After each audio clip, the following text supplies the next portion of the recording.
Lumayas ka sa likod bahay ngayon, matandang mabaho.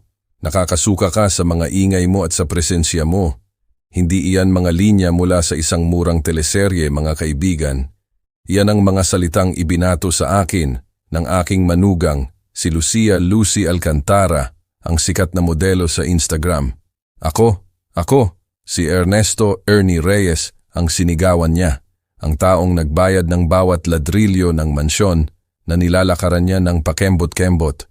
Hay nako, itinaboy nila ako na parang galising aso sa gitna ng bagyo, sa sarili kong lupa. Ngunit ang mas masakit pa sa tulak niya ay ang malamig at walang emosyon na tingin ni Roderick Roddy, ang anak na nagmula sa sarili kong laman. Akala ba ninyo ay isa lang itong malungkot na kwento tungkol sa isang matandang nag-iisa at pinabayaan? Aba, nagkakamali kayo ng husto. Hintayin ninyo at ikukwento ko sa inyo ang gabing natagpuan ko ang lihim na bank card sa lumang pick-up ng aking yumao na asawa, si Elena, at ang tawag ko sa direktor ng bangko, si Santiago Santi Morales. Akala nila sila ang mga manggangaso na umaalpas sa biktima, ngunit nakalimutan nila kung sino ang alpha wolf na nagpakasakit sa buong buhay niya rito sa Pilipinas. Nagsimula ang lahat isang malamlam na Martes ng hapon nang nagbabanta ang langit na umulan. Masakit ang mga kasukasuan ko. Ang presyo iyan ng mga taon kong pagbubuhat ng semento at asero para itayo ang chain ng aking hardware store, ang Ferremax. Gusto ko lang sanang lumabas sa balkonahe para diligan ang mga orkidyas, ang mga bulaklak na mahal ni Elena noong nabubuhay pa siya. Siguro nanginginig ang kamay ko o nanlalabo ang paningin ko, ngunit may kaunting tubig na natapon mula sa paso patungo sa marmol. Isang maliit na talsik lang, Diyos ko, ngunit nag-react siya na para bang sinunog ko ang buong bahay. Si Lucy ay biglang lumabas mula sa sala, hawak pa ang kaniyang cellphone, nagla-live pa rin. Inagaw niya sa akin ang hose, bumaon ang kaniyang fake nail sa aking kulubot na balat. Tingnan mo ang ginawa mo. Ito ay imported na marmol mula sa Italy. May ideya ka ba kung gaano ito kamahal, inutil na matanda? Wala akong oras na magbukas ng bibig para magpaliwanag, kahit pa para magsabing, "Sorry, anak." Nang makaramdam ako ng malakas na tulak sa balikat, natumba ako. Hindi na kinaya ng matatanda kong mga paa. Pum! Bumagsak ako ng padapa sa malamig na sahig na bato. Isang matinding sakit ang umakyat mula sa aking balakang patungo sa buong gulugod ko na naging dahilan ng pamamanhid ko. Nagsimulang bumuhos ang ulan na humalo sa aking kahihiyan. Sa sulok ng balkonahe, kumikislap ang pulang ilaw ng security camera na kukuha ang pinakakaawa-awang sandali ng buhay ko. At pagkatapos, lumabas si Roddy. Tiningnan ko ang aking anak, umaasang may kamay na iaabot sa akin. Umaasa na maaalala niya noong karga-karga ko siya sa balikat para manood ng wrestling o ang mga gabing nagtrabaho ako ng walang tulog para mabilhan siya ng pinakamagandang sapatos sa eskwelahan. Ngunit wala. Si Roddy ay nanatili roon, nakasuksok ang mga kamay sa bulsa. Nakatingin sa akin ng may pagkasuklam na para bang nakakita siya ng punit na sako ng basura. "Papa!" Ang boses niya ay malamig, walang emosyon. "Nagdudulot ka na naman ng problema. Ilang beses ko bang sinabi sa iyo na huwag mong galawin ang mga gamit sa bahay?" "Anak, natumba ako. Masakit talaga." Bulong ko, sinusubukang pigilan ang sakit para hindi uminda. Ang mga lalaki sa pamilya Reyes ay hindi pwedeng magpakita ng kahinaan, ngunit ang sagot niya ay lalong dumurog sa puso ko kaysa sa 1,000 karayom. Sapat na ang pagtiis namin. Kung patuloy kang magdudulot ng problema, kailangan ka na naming ipasok sa loob. Tumayo ka. Mula ngayon, doon ka sa kubo ni Lolo sa likod bahay. Ayokong pumasok ka sa pangunahing bahay. Kubo ni Lolo. Kay ironiko ng pangalan. Sa katunayan, iyon ay ang lumang bodega sa dulo ng hardin kung saan ako naglalagay ng mga pala at pataba. Iniahon nila ako, hindi para tulungan akong makapasok, kundi para itapon ako papalayo sa kanilang espasyo. Bumagsak ang pinto ng bodega sa harap ko. Ang tunog ng kandado ay umalingaw-ngaw. Nagpatihulog ako sa lumang katre, napapaligiran ng amoy ng amag at alikabok. Diyos ko. Nagtrabaho ako mula umaga hanggang gabi sa buong buhay ko, para lang makatanggap ng ganitong trato sa bandang huli. Tiningnan ko ang aking mga kamay na makalyo, mga pilat ng isang buhay na walang sawang pakikipaglaban. Umagos ang mainit na luha sa aking pisngi, ngunit sa ilalim ng sakit na iyon, isang apoy ng galit ang nagsimulang mag-alab. Akala nila ay tapos na ako. Akala nila isa akong bagay na pasuna, ngunit nagkakamali sila. Hindi pa patay si Ernesto Reyes. Bago magpatuloy, mag-subscribe sa channel at sabihin sa amin kung saan ninyo kami pinakikinggan sa mga komento sa ibaba. Nang gabing iyon, sumiksik ako sa sirang katre ng kubo ni Lolo. Ang pangalang iyon na minsan kong inakala na matamis noong iminungkahi ni Rodi na ayusin ang bodega. Noon ay sinabi niya, "Papa, ayusin mo iyan para kung gusto mo ng privacy at magbasa ng tahimik." Hay, anong inosente ako noon. Ngayon, ang pribadong espasyo na iyon ay nagbubunyag na isa itong basang kulungan, kung saan tinanggalan ako ng aking mga karapatan at dignidad. Ang kwarto ay mabaho sa lumang pataba at amag. Ang mga sako ng tumigas na semento ay nakahiga sa sulok na parang mga lapida. Walang heater, walang aircon, tanging isang kalawangin na bentilador na dapat ay itinapon ko na 10 taon na ang nakalipas. Ang hangin sa gabi ay pumapasok sa mga siwang ng nabubulok na kahoy, nagdadala ng lamig mula sa ulan na bumabagsak sa labas. Ang nabaling balakang ay nagsimulang mamaga, isang matinding sakit na parang binubutasan ng aking mga buto. Sinubukan kong humarap at nag-ingay ang katre ng may nakakatakot na tunog. Tinutukso ang aking pagdurusa. Naiisip mo ba? Ako, si Ernesto Reyes, ang taong pumipirma ng mga tseke na nagkakahalaga ng milyon-milyong piso nang hindi kumukurap, na nagpapayanig sa 100 empleyado sa isang sigaw, ngayon ay nanginginig sa dilim, nakikipag-agawan ng espasyo sa mga gagamba at ipis. Kinapa ko ang switch, ngunit ang bumbilya ay kumikislap na parang malapit ng mamatay. Halos hindi na nakapagbibigay liwanag sa aking kasawian. Kumulo ang sikmura ko. Wala akong nakain mula tanghali. Isinara ako ni na Rodi at Lucy nang hindi man lang ako binigyan ng kahit isang bote ng tubig o isang piraso ng tinapay. Gusto ba nila akong patayin sa gutom? Akala ba nila isa akong matandang aso na magiging maamo kung ikukulong? Gumapang ako patungo sa bintana, tinitingnan ang pangunahing bahay, ang mansyon na itinayo ko sa pamamagitan ng pawis at luha. Mainit na ilaw ang lumabas mula sa silid kainan. Nakita ko ang kanilang mga anino. Si Rodi ay nagsasalin ng whiskey, iyong 18 taong gulang na ako lang ang humahawak sa mga espesyal na okasyon. Si Lucy ay tumatawa, hawak ang baso, sumasayaw. Nagdiriwang sila, nagdiriwang na nakawala na sila sa aking pagiging sagabal. Idinikit ko ang tenga ko sa pinto, sinusubukang makinig. Pinahina ng ulan ang lahat. Ngunit biglang may mga yabag na papalapit ang nagpabilis ng tibok ng puso ko. Si Lucy iyon. Nasa labas siya. Marahil ay sinusuri kung matibay ba ang napakalaking kandado na inilagay ni Rodi. Sa wakas, katahimikan, sabi ni Lucy sa maasim at nasisiyahang boses. Sumpa ko, hindi ko na kinaya ang amoy niya ng pumada kahit isang araw pa. Sige na, mahal ko, sagot ni Rodi. Hinila ang boses na lasing. Papa, sigurado bang nasa loob siya? Tatawagan ko si Atiana Boyet Morales bukas ng maaga. Sigurado ka bang pipirma ang matanda? Tanong niya. Matigas ang ulo niya na parang mula. Nakita mo kung paano niya ako tiningnan. Parang gusto niya akong kainin ng buhay. Pinigilan ko ang hininga ko. Kumapit sa nabibiyak na kahoy. Pipirma siya, tumawa si Rodi. Isang tawa na hindi ko inakalang maririnig ko mula sa anak ko. Kung hindi siya pipirma, hindi siya kakain, walang gamot, tingnan natin kung gaano katagal kakayanin ng bali niyang balakang. At kung hindi niya pipirmahan ang total power of attorney sa mga ari-arian, gagawin natin ang Plan B. Plan B, ang Mental Hospital Santa Monica. Nagtanong na ako. Sa 2 doktor na magkukumpirma ng pagkabaliw at marahas na pag-uugali, kukunin nila siya at igagapos. Kapag nakapasok na, kahit Diyos, hindi na siya makakalabas. Nagpadulas ako sa sahig, nakasandal ang likod sa malamig na pinto. Diyos ko, hindi lang nila ako gustong ikulong, Gusto nila akong kunin ang aking pagkatao. Ang Mental Hospital Santa Monica.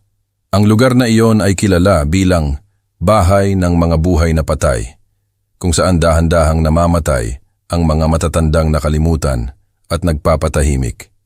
Umiyak ako, mainit at maalat na luha, hindi dahil sa takot, kundi sa hiya. Nagpalaki ako ng uwak at inukit nila ang aking mga mata. Nagpakain ako ng isang demonyo sa aking bahay sa loob ng 40 taon nang hindi ko nalalaman. Ang sakit ng katawan ay wala kumpara sa pagtataksil. Tiningnan ko ang mga lumang kasangkapan, mga saksi sa aking kapahamakan. Ngunit pagkatapos, sa desperadong kadiliman na iyon, kinapa ko ang bulsa ng aking kamiseta. Wala. Kinuha nila ang aking cellphone. Kinapa ko ang aking pantalon.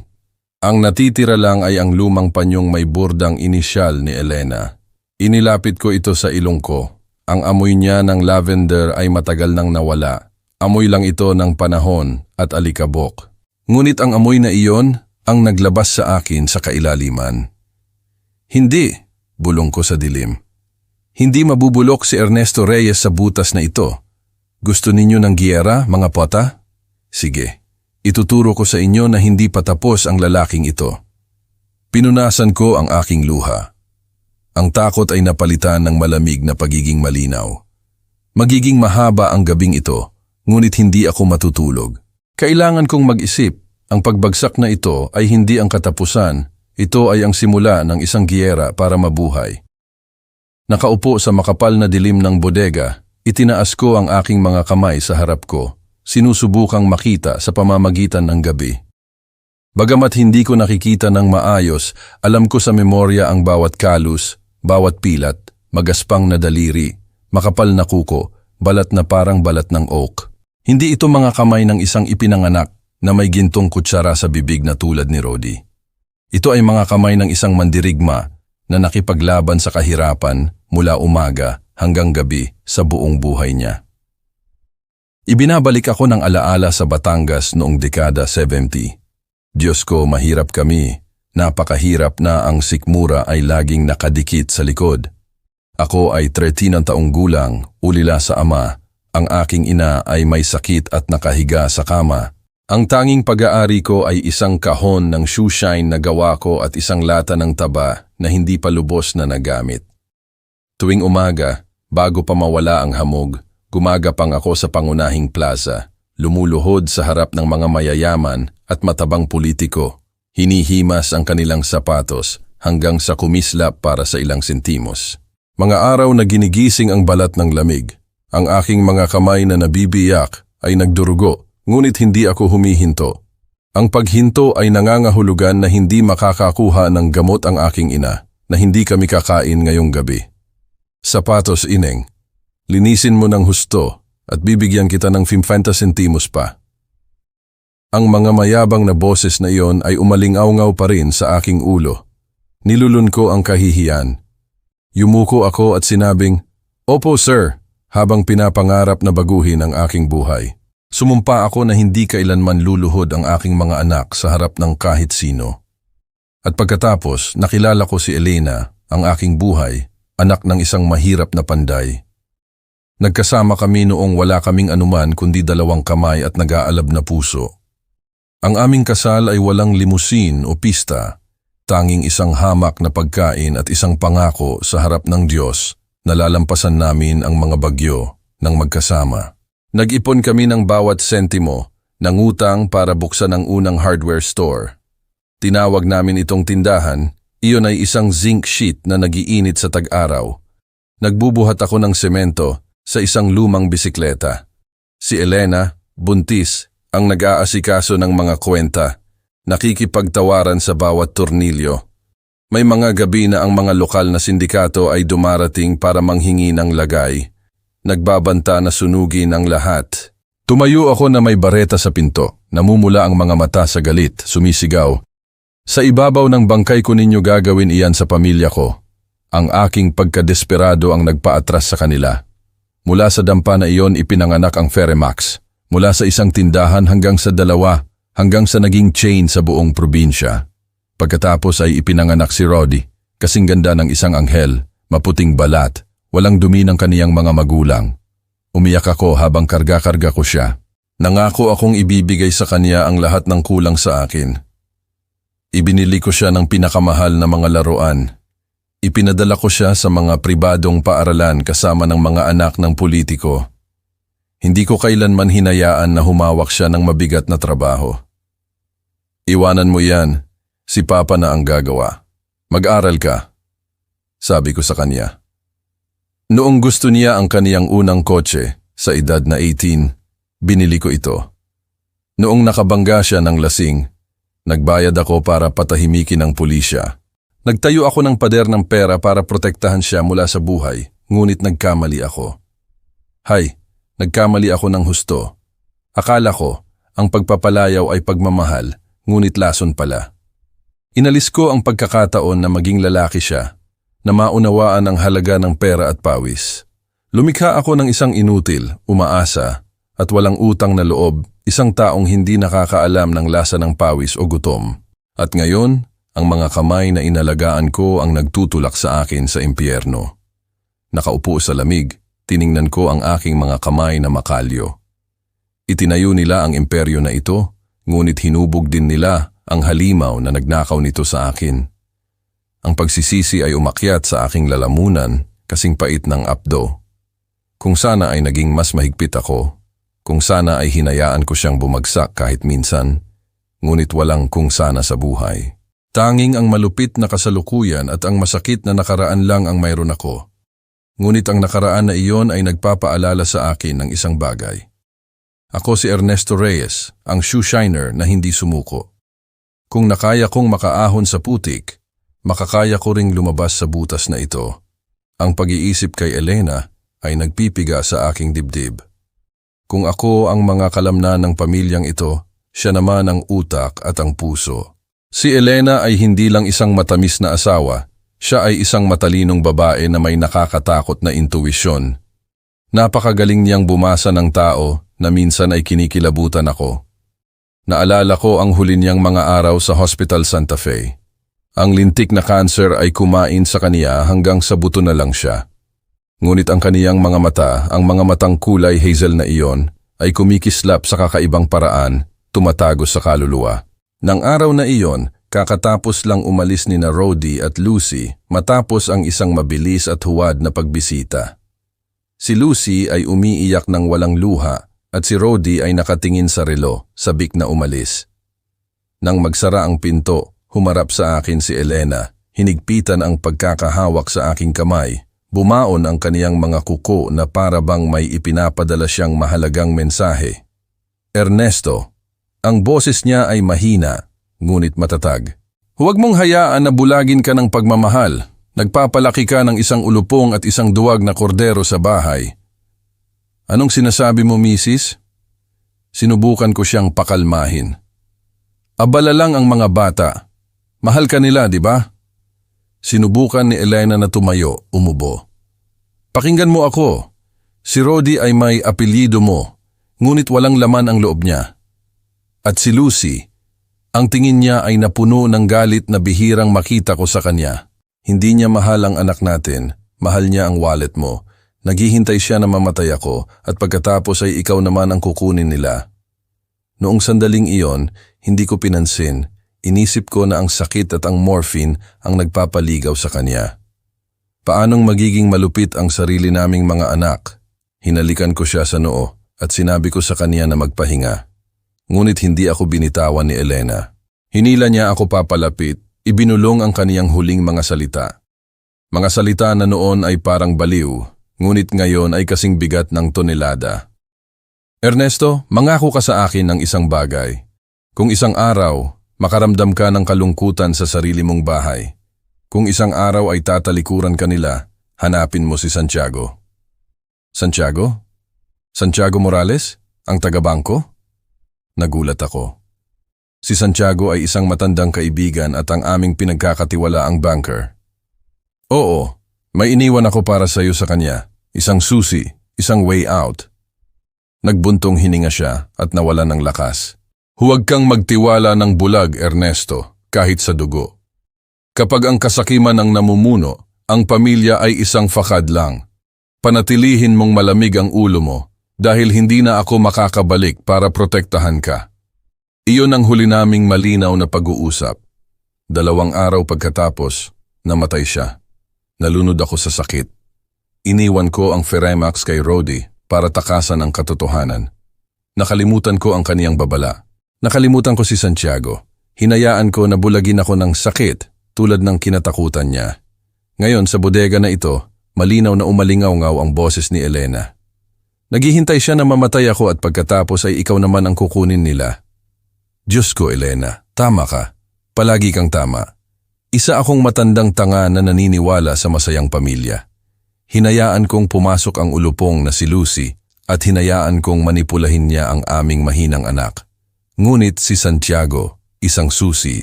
Ano ang iniwan ni Elena? Pera, isang sulat, isang lihim para baligtarin ang laro. Isang kislap ng pag-asa ang nag-alab. Kung nakita ni Elena na darating ito, sigurado akong naghanda siya ng mabigat na artilerya. Hindi siya kailanman gumagawa ng anuman ng walang plano. Kailangan kong kontakin si Santiago. Ngunit paano? Walang telepono, hindi makalakad, nakakulong na parang kriminal. Ngunit ang mga salita ni Elena ang nagbibigay sa akin ng lakas. Namatay siya, ngunit patuloy siyang nakikipaglaban kasama ko. Hindi ako nag-iisa. Ipinikit ko ang aking mga mata, inilalarawan ang kaniyang mukha. Tulungan mo ako, Mrs. Bigyan mo ako ng lakas para makalabas sa hawla na ito. Hindi ko hahayaan na mahulog sa kamay ng mga buwitre na iyan ang pinaghirapan natin sa buong buhay. Ang sumunod na mga araw ay impyerno na binalot sa papel ng regalo. Lubusan akong nakakulong sa kubo ni Lolo.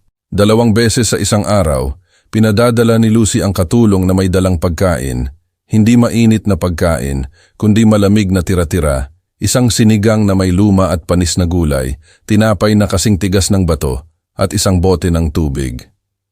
Sabi ng madam, kumain daw po kayo ng kaunti para hindi masyadong pumunta sa banyo. Sobrang abala daw po, sabi ng bagong katulong na may awa. Tiningnan ang security camera bago tumakbo. Mula sa maliit na siwang ng bintana, napilitan akong maging manonood ng buhay ng masayang pamilyang iyon. Nakikita ko si Rody na natutulog hanggang tanghali. Lumalabas siya sa balkonahe, kape sa kamay, na may mukha ng may hangover. Hindi siya pumupunta sa kumpanya. Nakahiga siya sa sofa sa hardin, nakikipag-usap sa telepono sa kaniyang mga kaibigang tambay. Kumusta, Miguel? Oo, sobrang abala ako sa bagong proyekto ng Feremax. Grabe ang stress. Tumatawa siya ng malakas habang tinitingnan ang mga sports car sa kaniyang cellphone.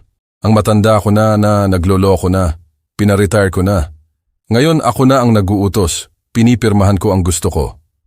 Kumulo ang dugo ko. Inutil na anak. Sinasira niya ang kumpanya na pinagdugungan ko. Ginagawa niya ang aking pawis na mga pista. Nakikita ko ang mga walang laman na bote ng alak sa basura tuwing umaga. Nakikita ko ang mga kahon ng Gucci at Louis Vuitton na dumarating para kay Lucy. At si Lucy, ang babaeng iyon, napakawalang hiya. Ginawa niya ang sala ko na set ng kaniyang recording. Naglalagay siya ng mga ilaw, nagme-makeup na parang payaso, at naglalagay ng mga filter para makipag-usap sa telepono. Hello my loves. Ang kaniyang boses ay napakatamis. Wala man lang pagkakahawig sa mga sigaw na ibinabato niya sa akin. Ngayon, malungkot si Lucy. Mas malala pa ang Alzheimer's ni Daddy. Hindi na niya ako nakikilala. Nagsisira siya ng mga gamit. Sobra kaming nagdusa ni Rody sa pag-aalaga sa kanya. Magdasal kayo para sa amin. Pinupunasan niya ang huwad na luha. Libu-libong hearts ang umaakyat sa screen. Ginagamit niya ang aking huwad na kasawian para makakuha ng awa at likes. Nagtatayo siya ng imahe ng banal na manugang para bigyang katwiran ang pagpasok sa akin sa sanatorium. Minsan, nakita ko si Aling Marta, ang kapitbahay na kaibigan ni Elena, na nagtatanong mula sa rehas. Lucy, matagal ko nang hindi nakikita si Don Ernesto. Ayos lang ba siya? Tumakbo si Lucy at nagmukhang nagluluksa. Ay, Aling Martha Sniff, sobrang terrible ng Alzheimer's ni Daddy. Sobrang sama niya, nagsasalita siya ng masama. Naghuhubad siya, natatakot kami na mawala siya. Sabi ng doktor, kailangan siyang i-isolate. Kawawang tao, napakalusido pa naman niyang tingnan, sabi ni Martha, naniwala sa lahat. Gusto kong sumigaw.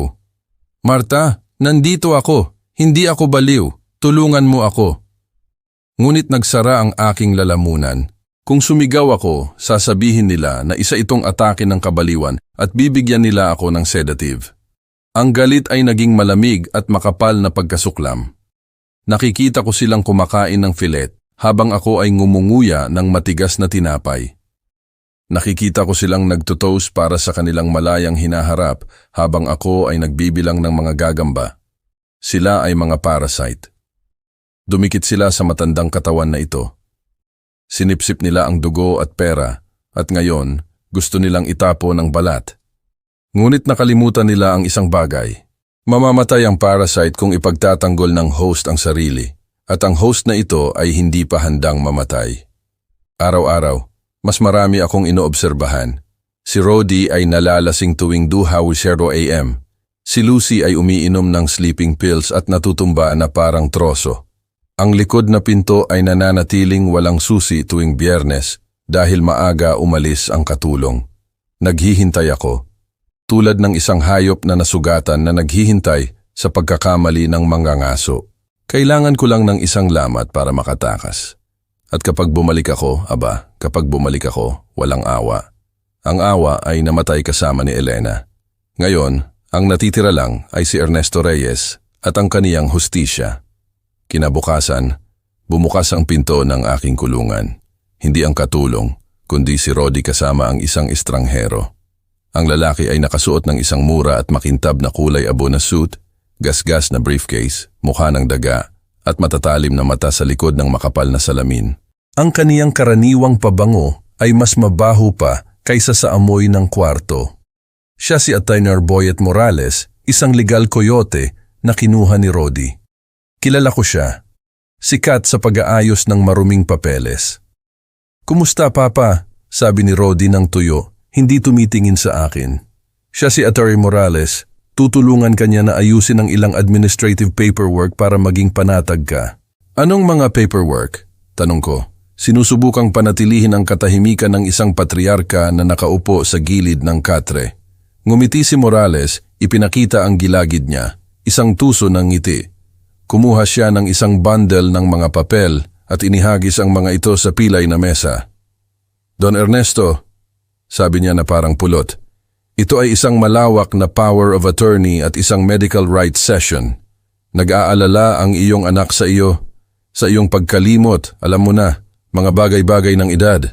Mas mabuting si Rodi na ang mag-administra ng mga ari-arian at magdesisyon sa iyong kalusugan." Kinuha ko ang mga papel. Nanliit ang aking mga mata, sumasayaw ang mga letra, ngunit malinaw ang mensahe.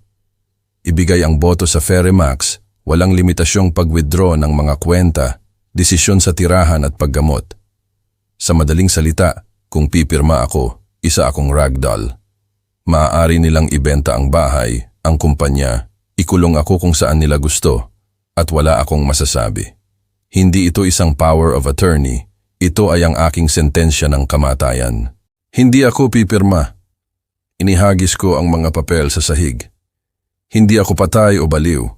Mas gumagana ang ulo ko kaysa sa inyong dalawa. Nagbuntong hininga si Rodi, inalis ang kaniyang maskara at ipinakita ang kaniyang kalupitan. Sinipa niya ang upuan. "Huwag mo akong galitin, Papa," sigaw niya. "Tingnan mo ang sarili mo." Isang matanda na si Timponi taong gulang na umiihi sa sarili niya ang gustong magpatakbo ng kumpanya. Isa kang pasanin, naiintindihan mo. Isang pasanin. Ang kaniyang mga salita ay mga kutsilyo. Ang anak na binuhat ko na tinuruan kong lumangoy. Tinawag niya akong pasanin. "Ikaw!" Itinuro ko ang kaniyang mukha. "Ikaw ang walang utang na loob. Ibinigay ko ang lahat sa iyo." "Ano ang ibinigay mo sa akin?" Pinuputol niya ako, namumula sa galit. "Binigyan mo ako ng presyon sa lahat ng oras. Ernesto, gawin mo ito. Ernesto, gawin mo iyan. Ako ang anino mo. Ngayon, ako naman ang may turnong sumikat. Ibenta ko ang Ferremax at mamumuhunan ako sa crypto at mga kondo sa Miami. Magiging mas mayaman ako kaysa sa iyo. Iyon na. Gusto niyang ibenta ang Ferremax. Gusto niyang ibenta ang anak na pinalaki namin ng kaniyang ina para itaya sa usok. Hinding-hindi ako pipirma, ngumiti ako. Kung gusto mo ang kumpanya, sa ibabaw ng bangkay ko pa. Ngumiti si Rodi ng may kasamaan, lumapit siya sa mukha ko, mabaho sa lumang alak. Sige na, matanda, bulong niya. Huwag kang pumirma, pero binabalaan kita. May magandang sound isolation dito at inutusan ko ang katulong na huwag kang dalhan ng pagkain ng walang pahintulot ko. Maupo ka at mag-isip. 1 araw, 2, 1 linggo. Tingnan natin kung ano ang mas matigas, ang sikmura mo o ang ulo mo. Tumalikod siya at lumabas. Dinampot ng abogado ang mga papel, kinindatan ako ng mapang-asar at sumunod sa kaniyang amo. Pum! Nagsara ang pinto. Tumunog ang kandado ng 2 beses. Mas ligtas, mas malupit. Naiwan akong mag-isa. Ang gutom ay humihigpit, ngunit mas masakit ang sakit ng kaluluwa. Papalayin niya ako sa gutom. Diyos ko, nagpalaki ako ng demonyo. Hindi na ito tungkol sa pera. Ito ay ang pagyurak sa batas ng Diyos. Ngunit may nakalimutan si Rodi. Lumaki ako sa kalye. Nakalipas na ako ng 3 araw nang hindi kumakain para lang mabilhan ng gamot ang aking ina. Ang gutom ay hindi pumapatay sa akin. Nagpapagising lang ito sa lobo. Dumating ang gabi. Nagngangalit ang sikmura ko, ngunit malinaw ang aking isip. Kinuha ko sa ilalim ng kutsyon ang aking tanging sandata, ang aking lumang iPad na ginagamit ko sa pagbabasa ng balita. Salamat sa Diyos na minaliit nila ako. Kinuha nila ang aking cellphone. Ngunit hindi nila inisip na marunong gumamit ng tablet ang matanda. At ang pinakamalaki nilang katangahan, hindi nila binago ang Wi-Fi password. Nananatili itong Lucia Queen 985. Kumonekta ako ng nanginginig. 15% battery, mabilis. Pumasok ako sa smart home app, ang sistema ng mga kamera. Ang account ay nanatili pa ring email ko. Ngayon, ako ang mata ng Diyos para tingnan ang pinagtataguan ng kalaban. 4 na square, sala, kusina, pasilyo, bakuran. Nag-zoom ako sa sala, malinaw na imahe. Si Rodi at Lucy sa leather sofa, isang bote ng wine na kalahati na lang at ang mga papel na tinanggihan ko. Tumaas ako sa volume, idinikit ang tenga ko. Ang tigas ng ulo ng matanda, sabi ni Rodi, pinaikot ang kaniyang baso. Binalaan ko na hindi ko siya bibigyan ng pagkain at masama siyang tumingin sa akin. At kung mas gusto niyang mamatay sa gutom kaysa pumirma. Si Lucy ay naglilima ng kuko. Tinitingnan siya ng may paghamak. Ang inosente mo, Rodi. Maghihintay na mamatay siya sa gutom? Kung mamatay siya rito, maghihinala ang pulisya. Ang autopsy ay magpapakita ng walang laman na sikmura at magkakagulo tayo. Kaya kung hindi siya pipirma, hindi tayo makakabenta at naniningil na sa akin ang mga sindikato. Umiyak si Rodi. Ibinaba ni Lucy ang boses niya, ngunit nakuha ito ng iPad ng malinaw. Nakausap ko si Dr. Salazar ng Primavera Clinic. Primavera, hindi iyon isang nursing home. Ito ay isang waiting room para sa kamatayan. Sikat sa mga biglaang heart attack na walang nag-iimbestiga kung magbayad ka ng maayos. Ano ang sabi ni Salazar? Tanong niya. Kailangang kumilos ng mabilis, sabi niya. Malamig na parang yelo. Plan B. Bukas ng gabi, tatawagan natin ang kaniyang pribadong ambulansya. Sasabihin natin na nagwala ang matanda at inatake ako.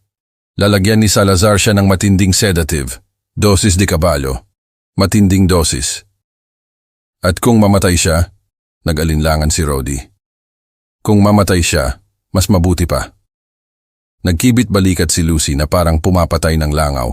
Ilalagay ng doktor na cardiac arrest dahil sa edad. Umiyak tayo ng kaunti. Magandang libing at iisang mana sa lalaking anak ng walang bagong testament. Walang pirma, natumba si Rodi. Naghintay ako, nagdasal, ng isang kurot ng pagkatao sa aking anak, ngunit ininom niya ang alak ng isang lagukan. Sige, sabi niya na may pulang mata. Kung ayaw niyang mabuhay ng maayos, Hayaan siyang umalis ng mabilis bukas ng gabi. Tapos, nahulog sa akin ang iPad. Itim na screen. Natigilan ako. Nanginginig. Hindi nila ako gustong ikulong, gusto nila akong patayin. Heart attack. Isang perpektong krimen, malinis, legal. Hinawakan ko ang dibdib ko. Masakit hindi dahil sa sakit, kundi dahil sa saksak ng sarili kong dugo. Ang anak ko ay pumayag na patayin ang kaniyang ama para sa isang mana na gagastusin niya sa loob ng 2 taon. Diyos ko, ano ang ginawa ko para maranasan ito? Gusto kong sumuko, mamatay at makita si Elena, ngunit naalala ko ang matagumpay na mukha ni Lucy na nagsasabing, kung mamatay siya, mas mabuti pa. Ito ay parang malamig na tubig, nagising ang aking instinct. Hindi ako mamamatay na parang matandang aso. Hindi sila sasayaw sa ibabaw ng aking libingan, ginagastos ang aking pera. Kung mamatay ako bukas kaya ngayon ang tanging pagkakataon ko. Tiningnan ko ang bintana. Lubos na dilim. Mabuti, Rodi. Gusto mong maglaro ng buhay o kamatayan? Bulong ko, hinigpitan ang aking mga kamao. Ituturo sa iyo ni Papa na may ngipin pa rin ang matandang lobo na ito. Kailangan kong tumakas ngayong gabi. Ngayon, ang relo ko ay nagpapakita ng 2:15 a.m., ang ginintuang oras. Si Rodi pagkatapos ng bote na iyon, natutulog na parang patay. Si Lucy ay umiinom ng kaniyang mga gamot. Ang mansyon ay isang libingan. Nagsimula ako. Ang pangunahing pinto ay imposible. Pumunta ako sa likod na bintana. Ipinako ito, ngunit sumuko ang nabubulok na kahoy. Ilang araw ko nang niluluwagan ang mga pako gamit ang kalawangin na kutsara. Itinulak ko ng buong lakas. Crack. Umingay ang kahoy sa gabi. Tumigil ang tibok ng puso ko. Wala akong narinig. Tanging mga kuliglig. Patuloy akong nagtulak hanggang sa makagawa ako ng butas. Umakyat ako. Sumigaw ang aking balakang sa sakit. Kinagat ko ang labi ko hanggang sa dumugo. Sige Ernesto, kaya mo iyan.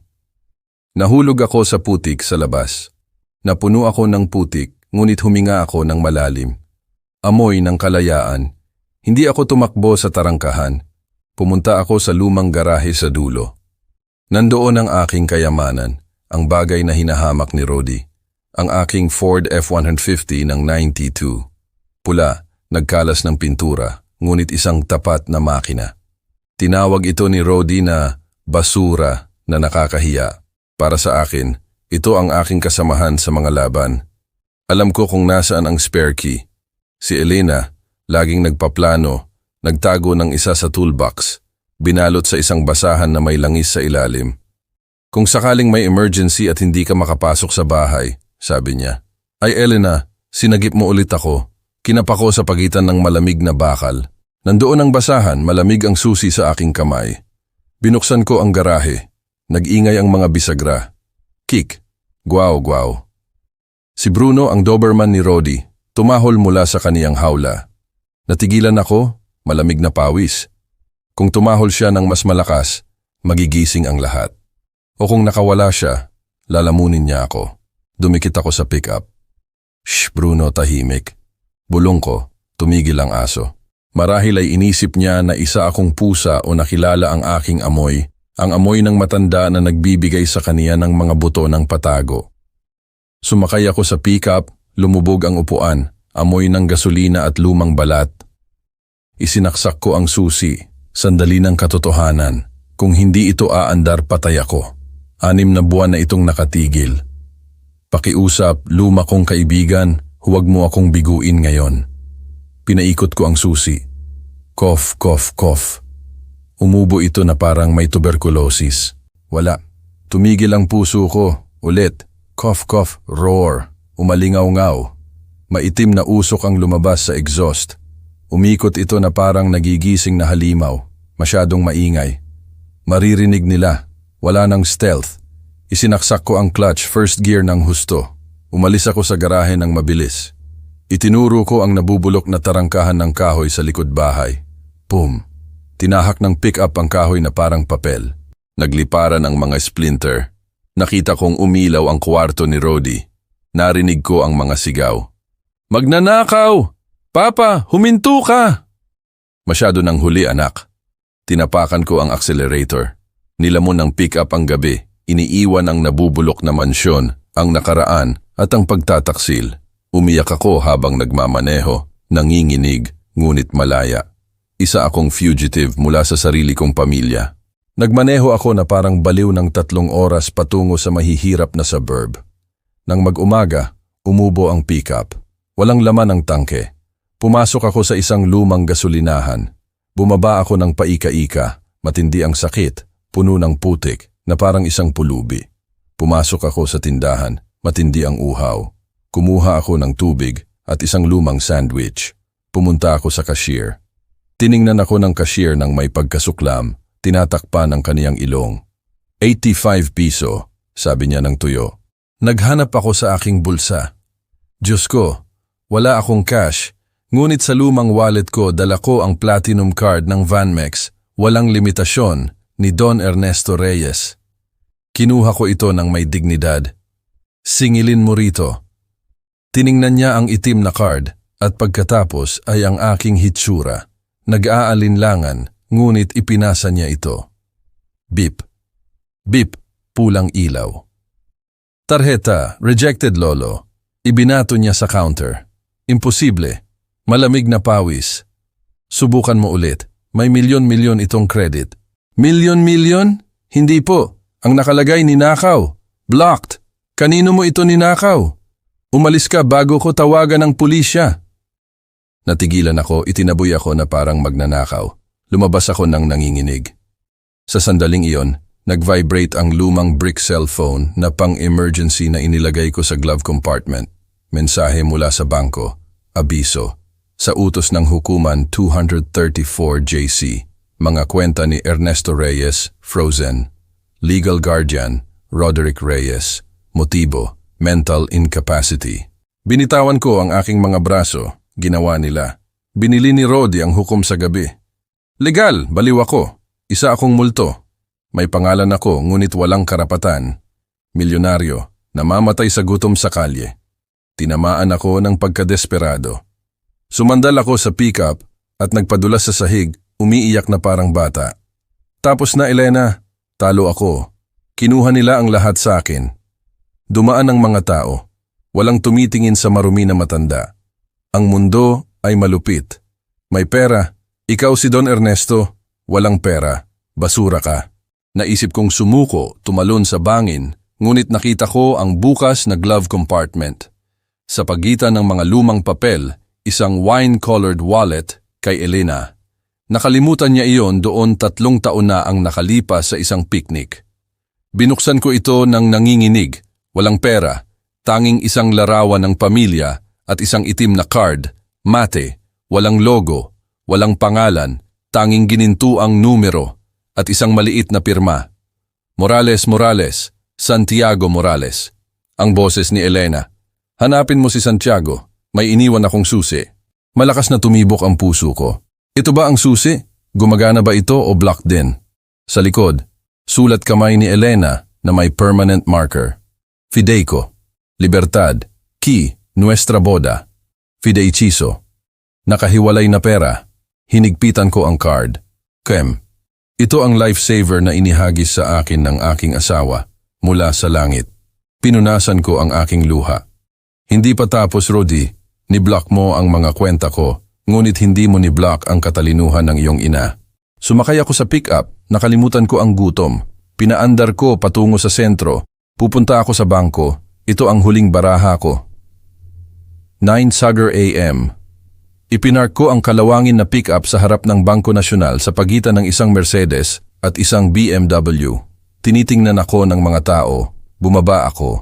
Gusot ang buhok. May dark circles sa mata. Damit na puno ng tuyong putik, amoy ng pawis at takot, ngunit itinaas ko ang aking ulo, hinigpitan ang card ni Elena.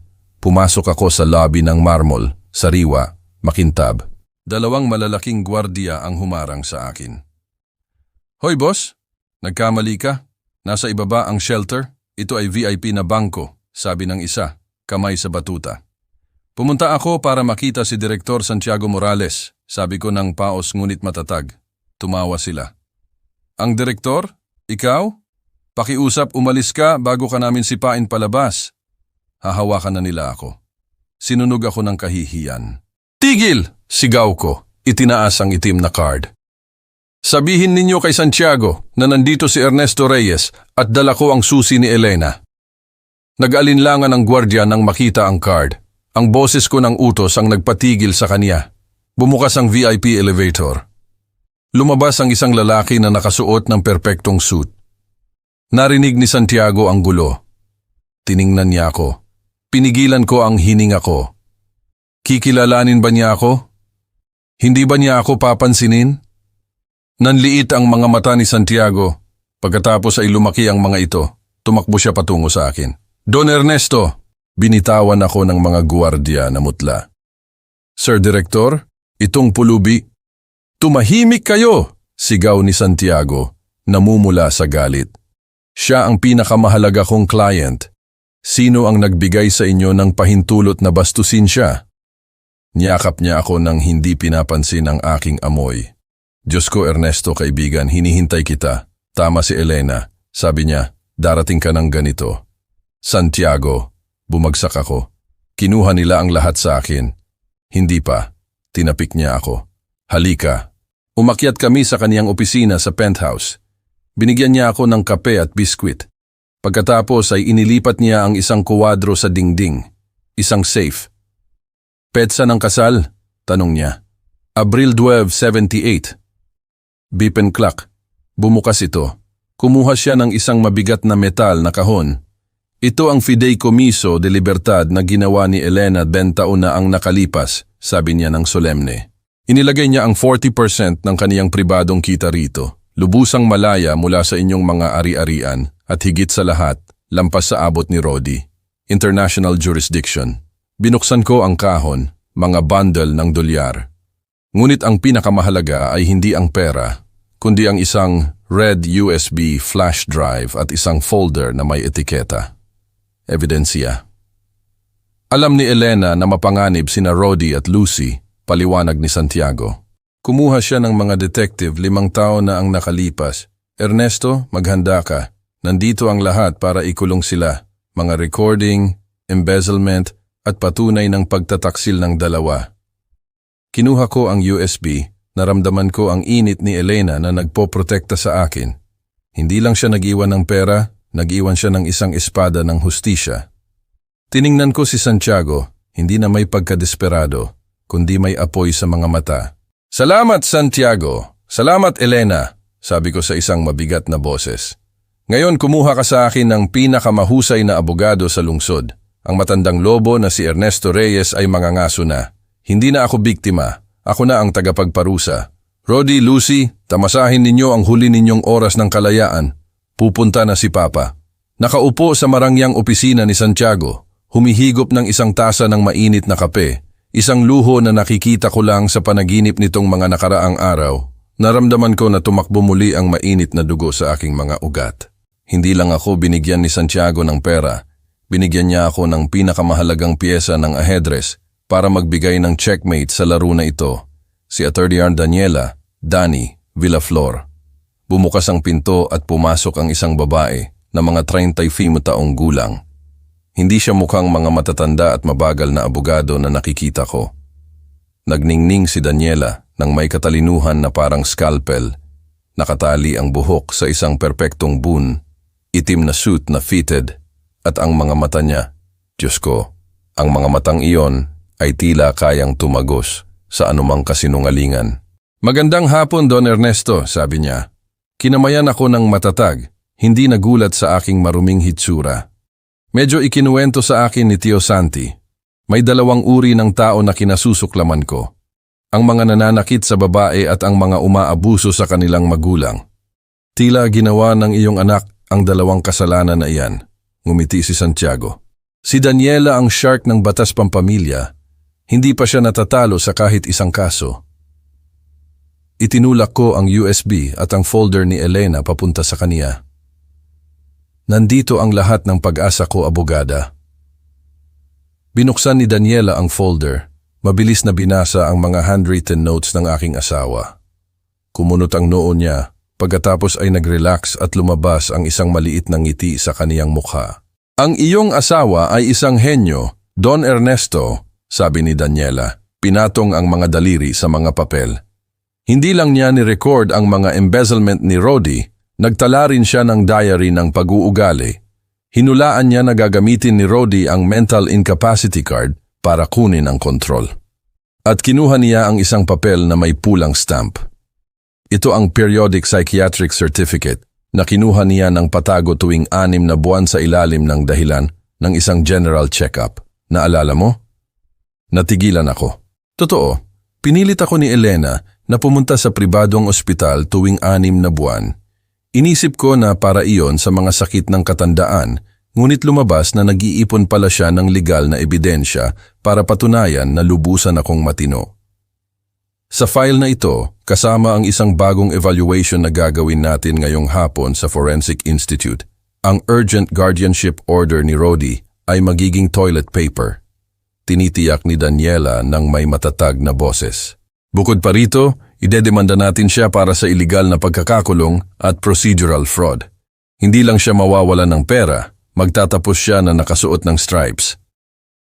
Ngunit bago iyan, putol ko, binaba ang boses ko. Kailangan kong pigilan siyang ibenta ang kumpanya. Bukas ang board meeting. Plano niyang ibenta ang Ferimax para bayaran ang kaniyang mga utang sa sugal. Tiningnan ni Daniela ang kaniyang relo. May 20 oras tayo. Sapat na para baligtarin ang laro.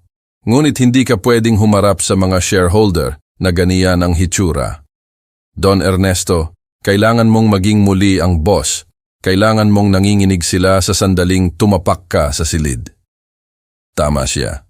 Tiningnan ko ang aking damit na puno ng putik. Ang awa ay hindi nanalo ng mga laban. Ang kapangyarihan lang ang nagdudurog sa kapangyarihan. Santiago, humarap ako sa aking kaibigan. Hayaan mo akong mag-withdraw ng cash at tawagan mo ang aking personal na tailor. Kailangan ko ng bagong armor. 3 Marsador PM. Nakaharap ako sa salamin sa VIP fitting room ng pinakamalaking men's fashion store sa lungsod. Ang lalaki sa salamin ay hindi na ang matandang pulubi ng umaga. Ang hindi inalaga ang balbas ay nawala. Nagbubunyag ng isang kuwadradong at matatag na panga. Ang kulay pilak na buhok ay perpektong sinuklay.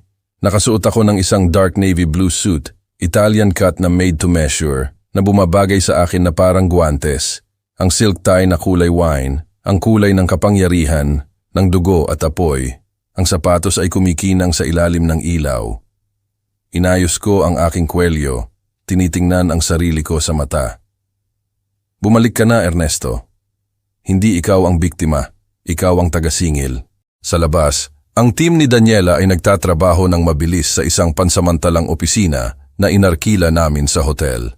Isang grupo ng mga young IT experts ang nagtatype na parang mga machine gun. Kumusta na mga bata?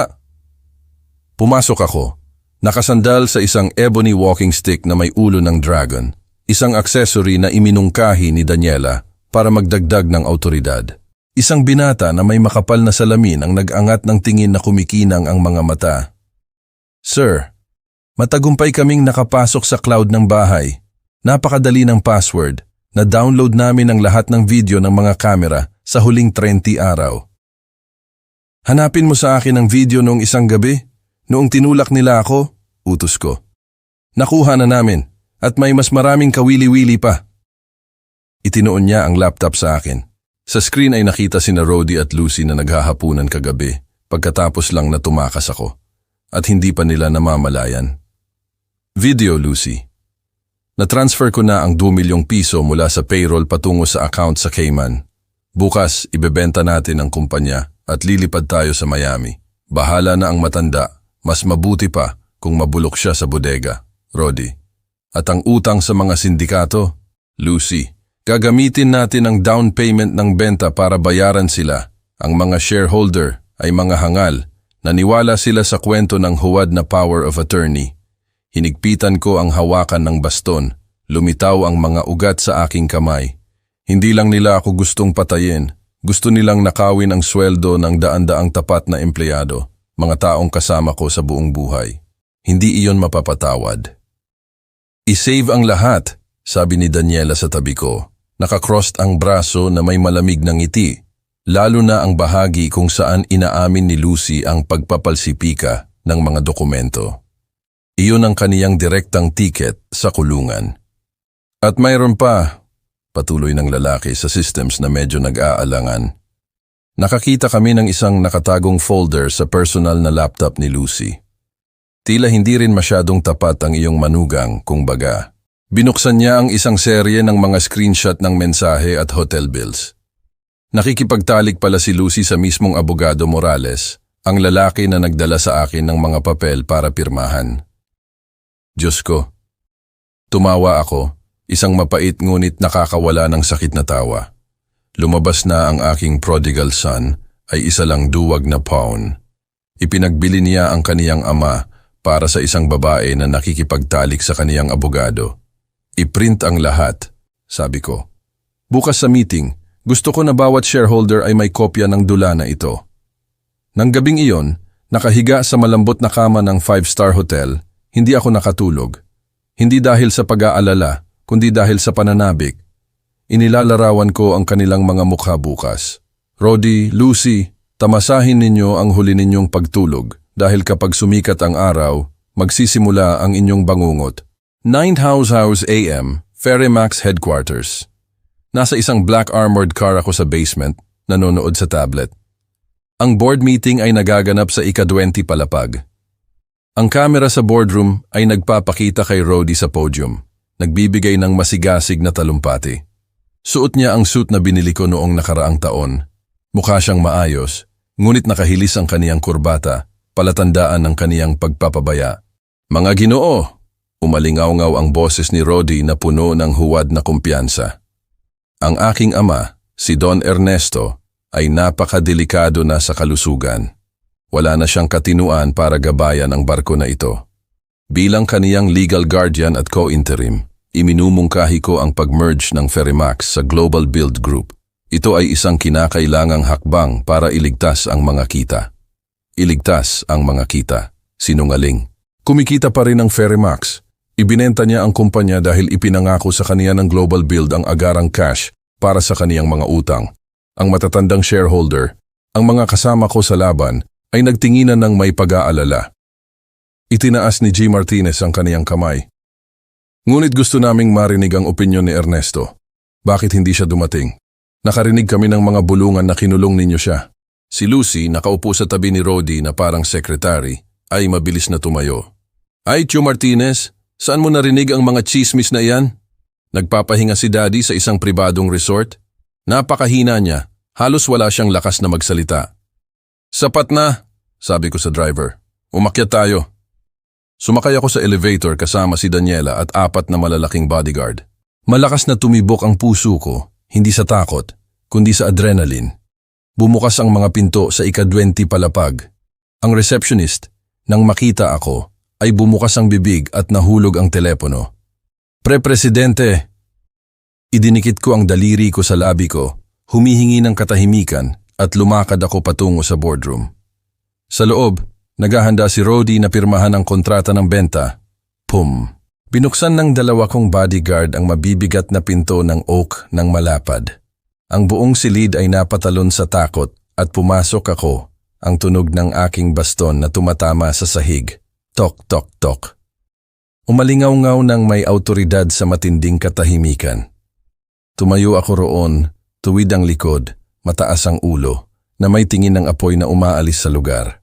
Sino ang nagsabi na wala akong lakas na magsalita? Ang boses ko ay umalingaw-ngaw ng malalim at malakas, hindi kailangan ng microphone. Namutla si Rodi na parang papel. Binitawan niya ang panulat. Papa, paanong nakatakas ka? Si Lucy ay tila tinamaan ng kidlat. Umabante siya at halos matumba ang kaniyang upuan. Seguridad, may intruder. Tumahimik ka, sigaw ko. Ito ang kumpanya ko. Ako ang nagbabayad sa security. Sino ang nag-iisip na maglalakas loob na hawakan ako? Lumakad ako ng diretso sa head table. Umabante si Rodi na parang inutusan na aso. Tiningnan ko siya, hindi na may pagmamahal, tanging paghamak.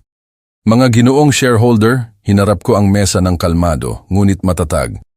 Sinasabi ng anak ko na nawala ang katinuan ko. Sinasabi niya na kailangan ko ng guardian. Ngunit ngayon, nandito ako para ipakita sa inyo kung sino ang tunay na baliw. Nagbigay ako ng senyas kay Daniela. Ikinonekta niya ang USB sa computer. Ang higanting screen sa likod ko ay namatay at pagkatapos ay nag-project ng video kagabi.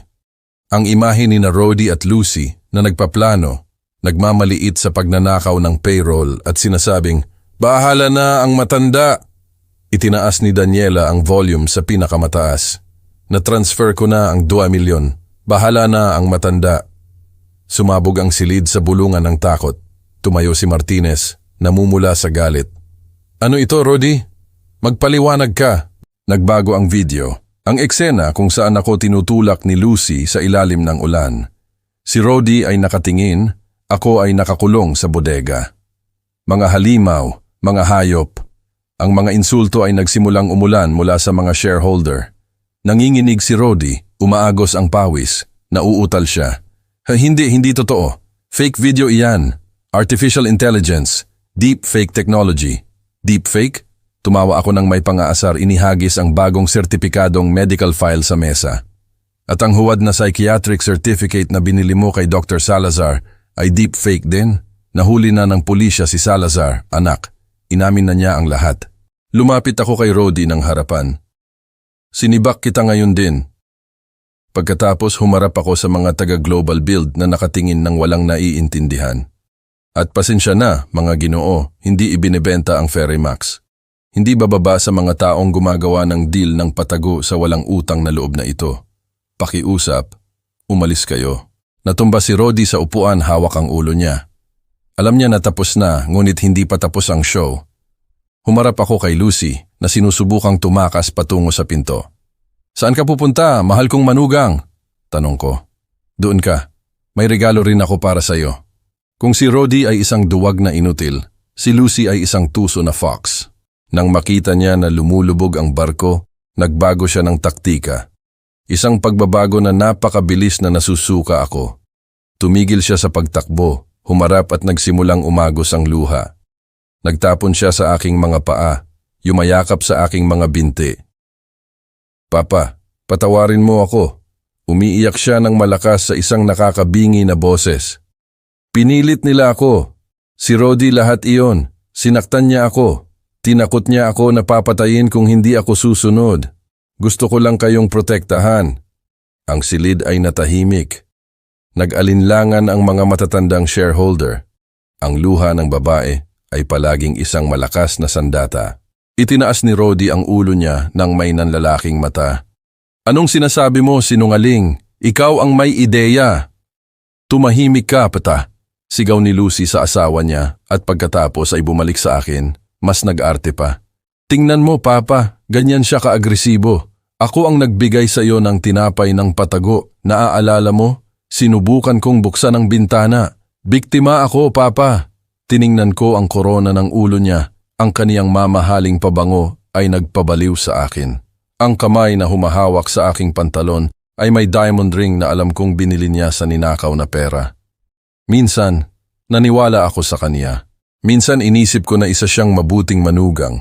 Ngunit ngayon, nakikita ko lang ang isang ahas na sinusubukang mag-inject ng lason sa huling pagkakataon. "Tumayo ka, Lucy," sabi ko ng malumanay. Nag-angat siya ng tingin ng may kumikinang na pag-asa. "Naniniwala ka sa akin, Papa?" Sabi ko, "Tumayo ka para makita mo ito ng maayos." Itinuro ko si Daniela.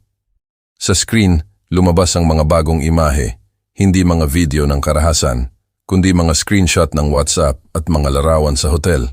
Mga larawan ni Lucy na kayakap at hinahalikan ang abogado Morales. Mga mensahe na ipinadala niya kay Morales. Malapit nang mamatay ang matanda.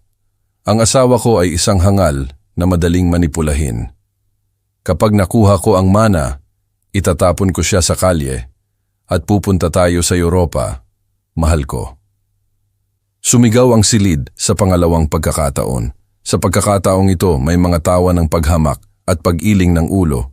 Tumalon si Rody na parang spring. Sumugod siya kay Lucy. "Nakikipagtalik ka sa abogado ko. Tinawag mo akong hangal?" "Oo, hangal ka." Tumigil si Lucy sa pag-arte, tumayo Pinunasan ng luha niya at ipinakita ang kaniyang tunay na mukha ng harpy.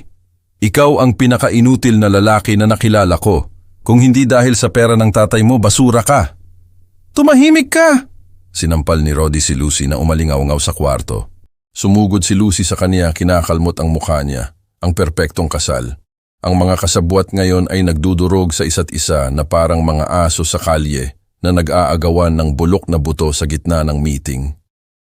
Sapat na! Pinalo ko ang sahig gamit ang baston. Seguridad, ilabas ang dalawang hayop na ito. Tumawag ng pulisya. Gusto kong magdemanda ng embezzlement at disorderly conduct. 4 na gwardiya ang pumasok at hinila sila palabas. Sumisigaw si Lucy, isinusumpa ako, si Roddy, ang mundo. Umiiyak si Roddy na parang bata, dumudugo ang mukha dahil sa mga kalmot. Nakita ko silang umalis na may malamig na puso, walang awa, tanging pagkasuklam. Huwag na huwag silang tatapak ulit sa gusali na ito, utos ko sa security chief. At i-block ang lahat ng corporate card. Nang magsara ang pinto at huminto ang mga sigaw, humarap ako sa mga shareholder, inayos ko ang aking kurbata at ngumiti ng kaunti. Pasensya na sa masamang dula. Ngayon, bumalik tayo sa trabaho. May plano ako para palawakin ang Ferrymax at hindi kasama rito ang pagbebenta sa kahit kanino. Tumayo ang silid at pumalakpak. Isang mahabang palakpakan.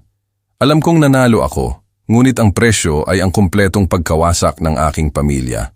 Akala ba ninyo ay tapos na yon? Hindi, bakit? Sa panahong ito, hindi lang mamatay sa legal, mamatay din sa sosyal. Pagkatapos na itaboy mula sa kumpanya at sandaling ikinulong ng pulisya para magbigay ng pahayag at lumabas sa ilalim ng bail habang naghihintay ng paglilitis, hindi sumuko sina Roddy at Lucy. Inakala nila na may natitira pa silang sandata, ang social media. Si Roddy, na nag-iisip na siya ay isang matagumpay na entrepreneur at influencer sa TikTok na may libu-libong follower, karamihan ay binili, ay nag-post ng video ng gabing iyon. Sa video, nakaupo siya sa isang murang hotel room dahil ipinasara ko ang mansyon, may pasa ang mukha dahil kay Lucy, umiiyak ng malakas. Hello sa lahat! Sumisingot siya. Ngayon ang pinakamalungkot na araw ng buhay ko. Ang papa ko, na mahal ko, ay minanipula ng isang masamang abogado. Nilinlang niya siya, ninakaw ang kumpanya at itinapon kami sa kalye. Hindi na maayos ang ulo ni Papa, mga kaibigan. Hindi niya alam ang ginagawa niya. Tulungan ninyo ako na humingi ng hustisya para sa kaniya.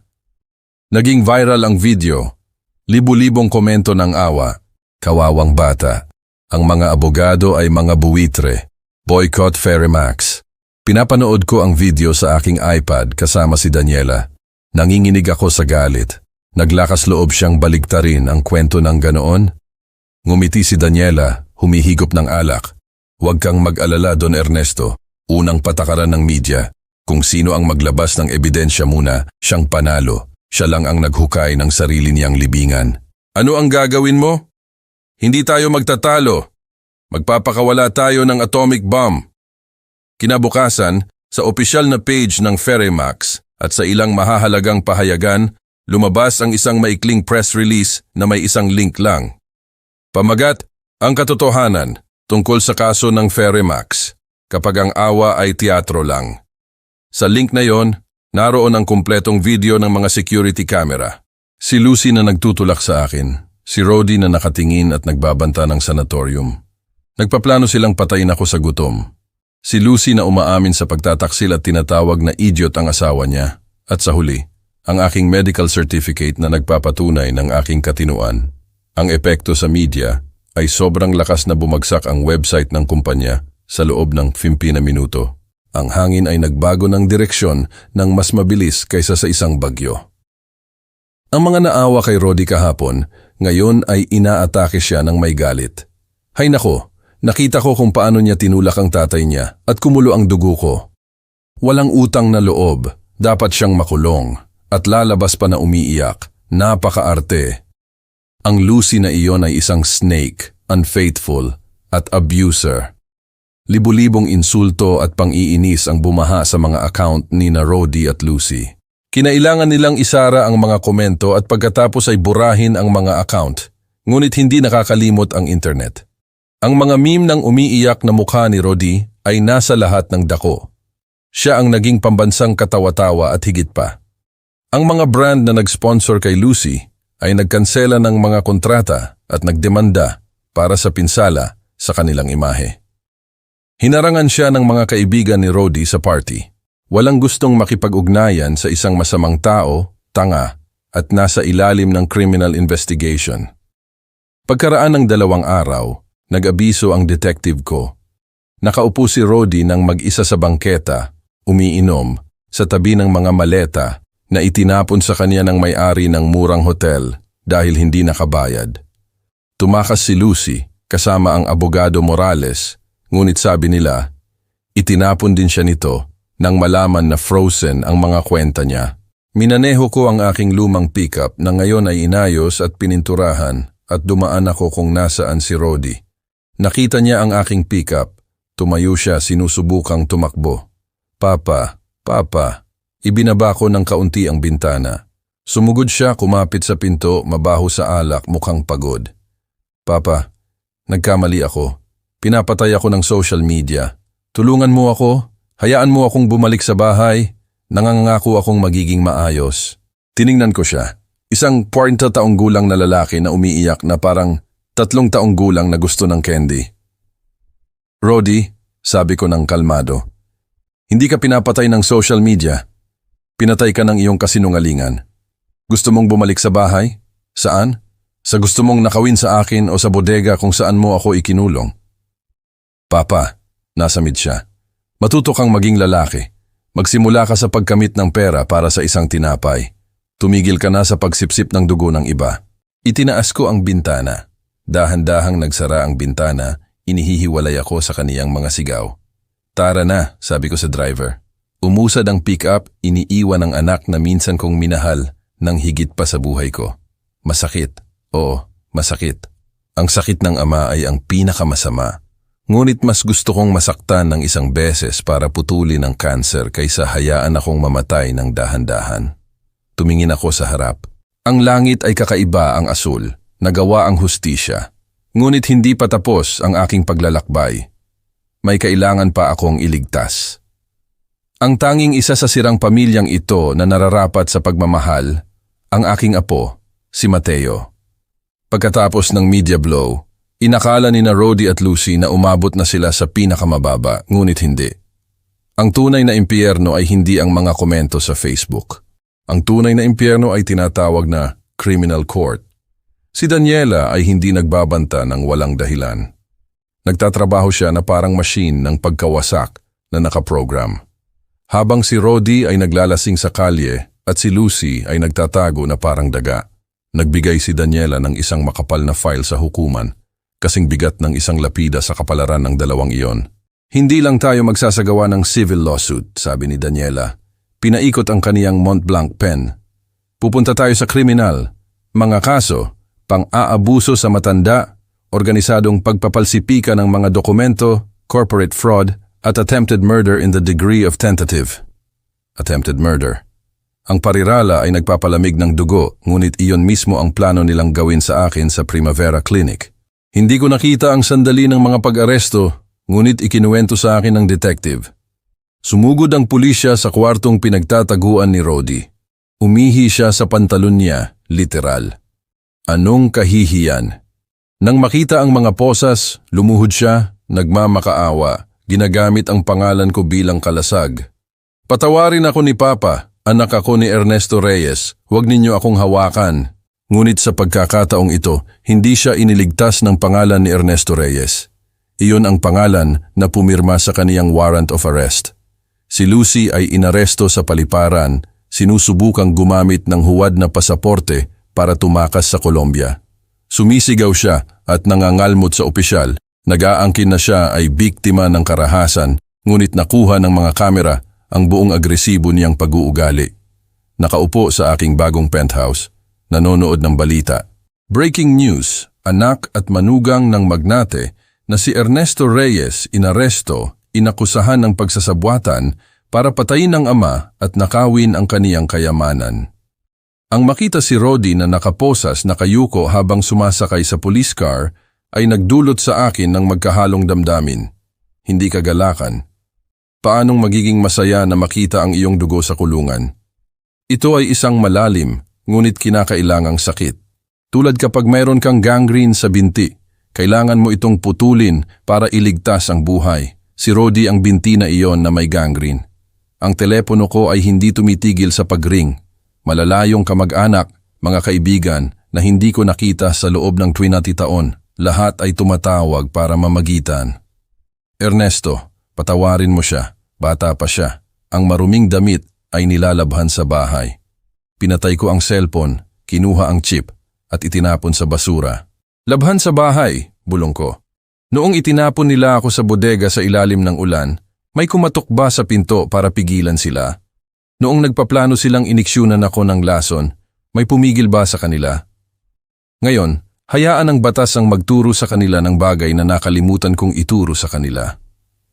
Nagsimula ang legal na giyera at alam kong dito magbabagsakan ang huling maskara ng pag-ibig sa pagitan ni Rodi at Lucy. Ang paglilitis ay 3 buwan pagkatapos.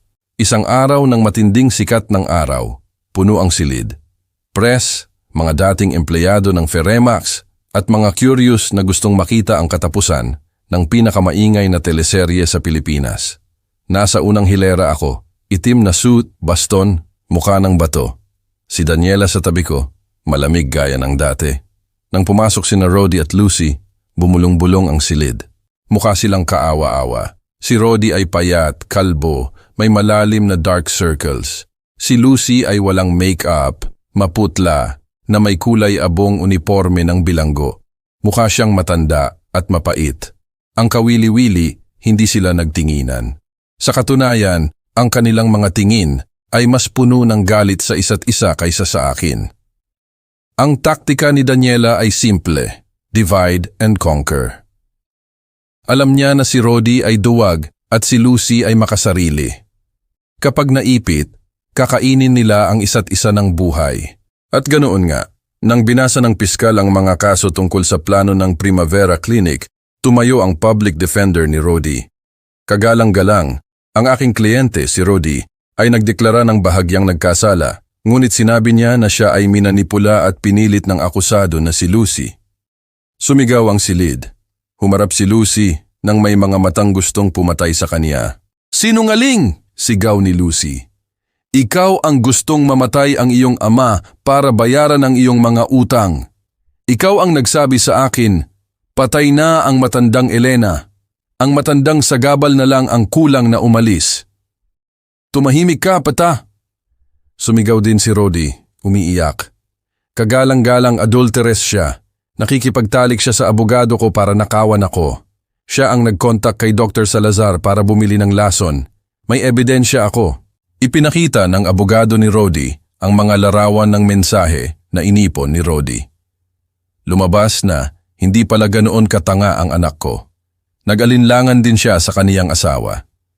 Sa mga mensahe, si Lucy ay isang halimaw. Bilhin ang malakas na dosis.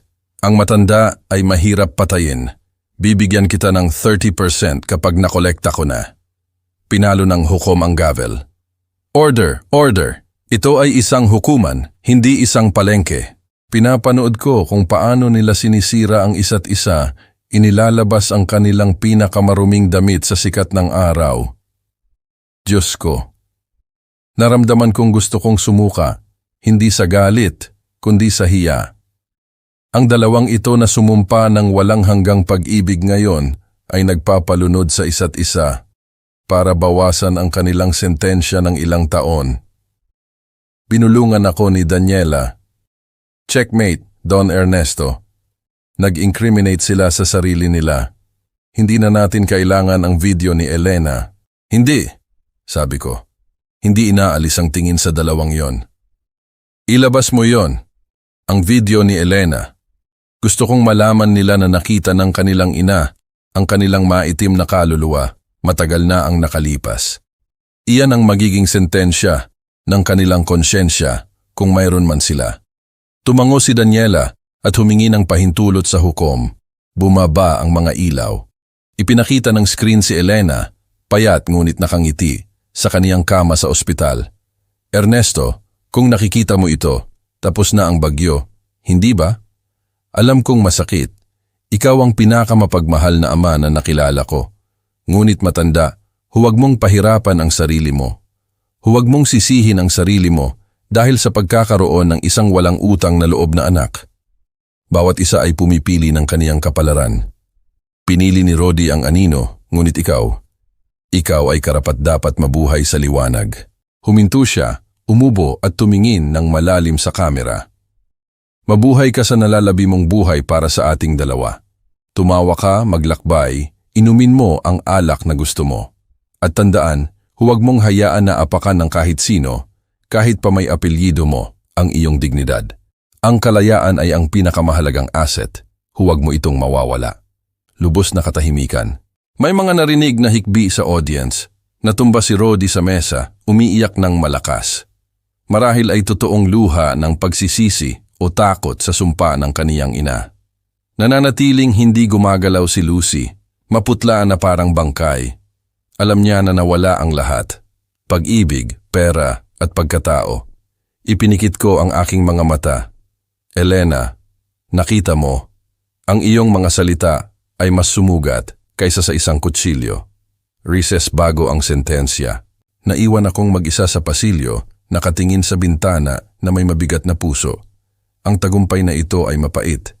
Nailigtas ko ang aking pera at ang aking karangalan, ngunit nawala ko ang aking pamilya. Ako ay isang matandang nanalo, ngunit nag-iisa. Biglang, may mahiyain na mga yabag. Lolo, humarap ako. Si Mateo iyon, ang aking 2 taong gulang na apo. Mas payat siya, may malalaking mata na puno ng luha, nakasuot ng isang suit na malaki sa kanya. Ang tunay na impyerno ay tinatawag na criminal court. Si Daniela ay hindi nagbabanta ng walang dahilan.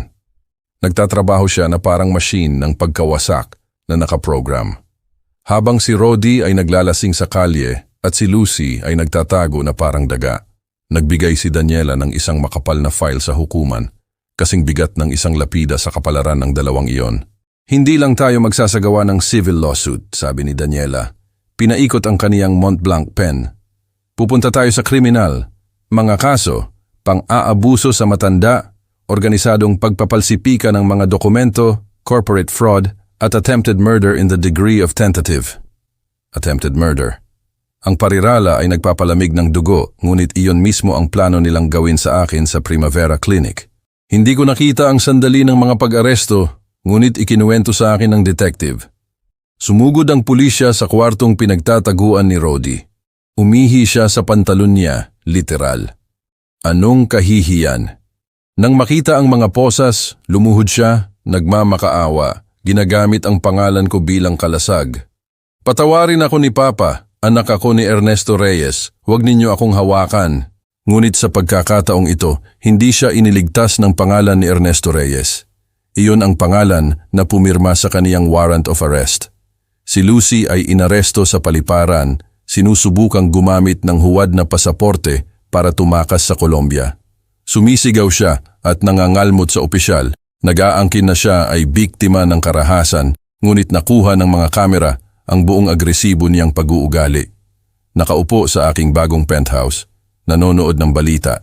Breaking news, anak at manugang ng magnate na si Ernesto Reyes inaresto, inakusahan ng pagsasabwatan para patayin ang ama at nakawin ang kaniyang kayamanan. Ang makita si Rodi na nakaposas nakayuko habang sumasakay sa police car ay nagdulot sa akin ng magkahalong damdamin. Hindi kagalakan. Paanong magiging masaya na makita ang iyong dugo sa kulungan? Ito ay isang malalim, ngunit kinakailangang sakit. Tulad kapag mayroon kang gangrene sa binti, kailangan mo itong putulin para iligtas ang buhay. Si Rodi ang binti na iyon na may gangrene.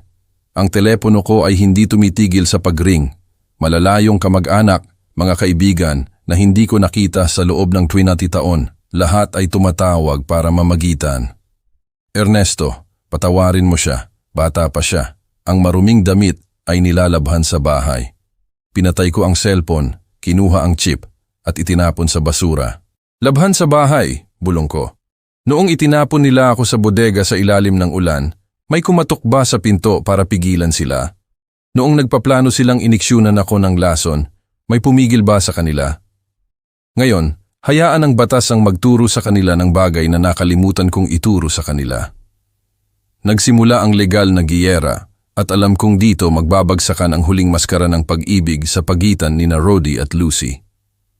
Ang paglilitis ay 3 buwan pagkatapos. Isang araw ng matinding sikat ng araw, puno ang silid.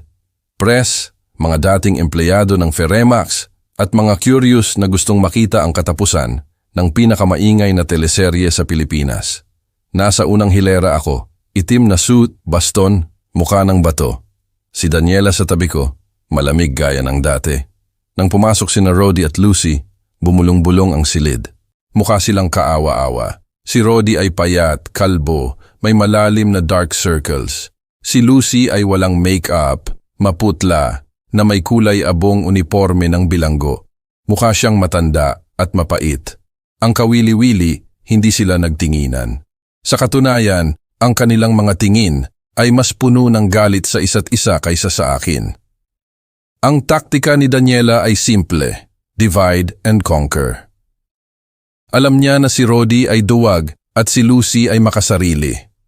Kapag naipit, kakainin nila ang isa't isa ng buhay. At ganoon nga, nang binasa ng piskal ang mga kaso tungkol sa plano ng Primavera Clinic, tumayo ang public defender ni Rodi. Kagalang-galang, ang aking kliyente si Rodi ay nagdeklara ng bahagyang nagkasala, ngunit sinabi niya na siya ay minanipula at pinilit ng akusado na si Lucy. Sumigaw ang silid. Humarap si Lucy nang may mga matang gustong pumatay sa kanya. "Sinungaling!" sigaw ni Lucy. "Ikaw ang gustong mamatay ang iyong ama para bayaran ang iyong mga utang. Ikaw ang nagsabi sa akin, patay na ang matandang Elena. Ang matandang sagabal na lang ang kulang na umalis. Tumahimik ka, pata!" Sumigaw din si Rodi, umiiyak. Kagalang-galang adulteress siya. Nakikipagtalik siya sa abogado ko para nakawan ako. Siya ang nag-contact kay Dr. Salazar para bumili ng lason. May ebidensya ako. Ipinakita ng abogado ni Rodi ang mga larawan ng mensahe na inipon ni Rodi. Lumabas na hindi pala ganoon katanga ang anak ko. Nag-alinlangan din siya sa kaniyang asawa. Sa mga mensahe, si Lucy ay isang halimaw. Bilhin ang malakas na dosis. Ang matanda ay mahirap patayin. Bibigyan kita ng 30% kapag nakolekta ko na. Pinalo ng hukom ang gavel.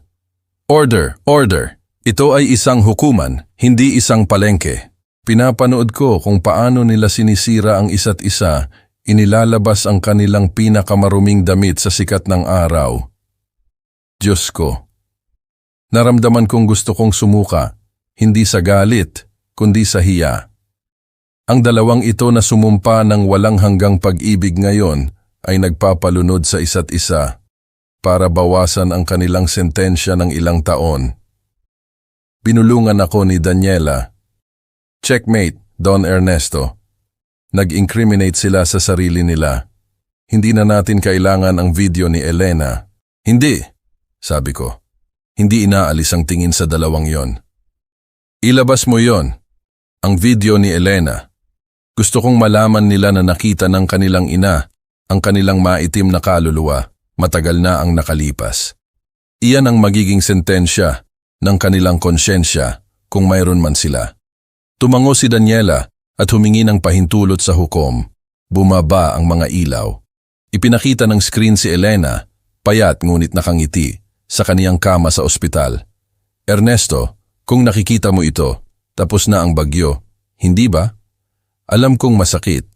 Ikaw ang pinakamapagmahal na ama na nakilala ko. Ngunit matanda, huwag mong pahirapan ang sarili mo. Huwag mong sisihin ang sarili mo dahil sa pagkakaroon ng isang walang utang na loob na anak. Bawat isa ay pumipili ng kaniyang kapalaran. Pinili ni Rodi ang anino, ngunit ikaw ay karapat-dapat mabuhay sa liwanag.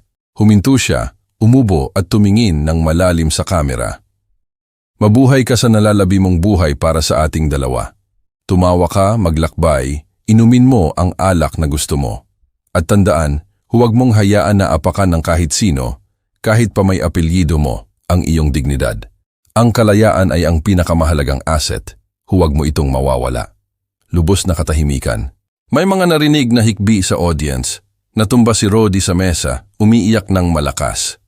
Marahil ay totoong luha ng pagsisisi o takot sa sumpa ng kaniyang ina. Nananatiling hindi gumagalaw si Lucy, maputla na parang bangkay. Alam niya na nawala ang lahat. Pag-ibig, pera at pagkatao.